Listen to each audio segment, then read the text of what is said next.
The Bahamas is experiencing record unemployment as a result of COVID-19. Now, Minister of Labor, Senator the Honorable Dion Fowkes, gave an update on what officials have been doing to ensure Bahamians can return to work. Here's Cleopatra Murphy.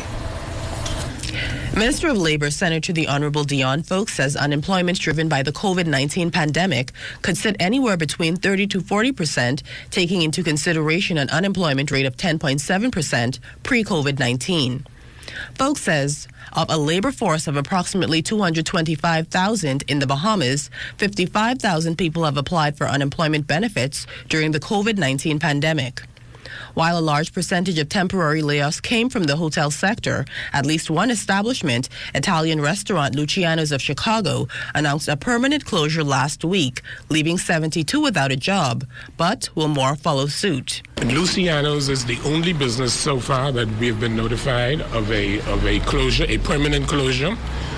All of the other businesses in the country, without exception, have indicated that it's a temporary situation and that their employees are temporarily laid off. I know some businesses are thinking about bringing their employees back in a staged and an incremental fashion. But we would like to encourage the business houses to, as soon as they can, to re-engage all of their employees. Hotel properties like Atlantis and Bahama are laid off thousands of employees as a temporary move in late March, keeping only essential staff. As the COVID-19 closure of the economy dragged on, the 12-week deadline that would have had employers make the decision to make temporary layoffs permanent was set for June 15th.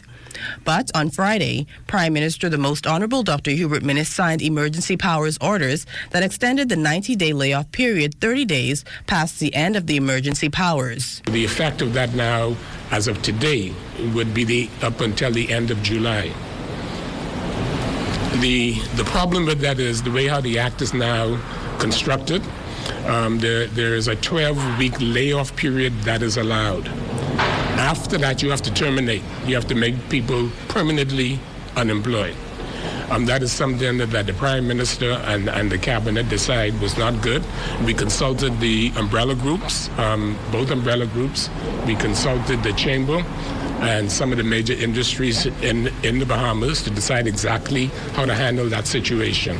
And we decided the best way to go is to do it by order under the emergency powers order.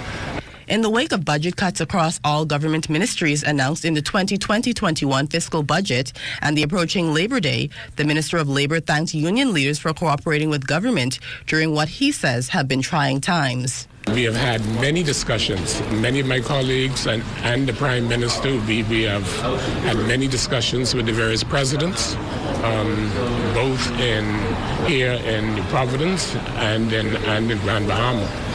I also want to thank the employers of the Bahamas, some of whom have kept during this period their workforce fully paid.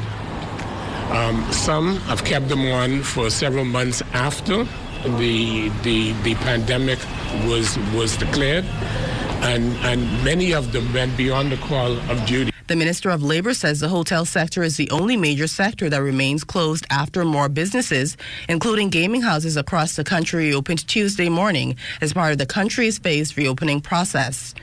Fowkes says he is hopeful some of the larger hotel properties will open by month's end. Cleopatra Murphy, ZNS Network News.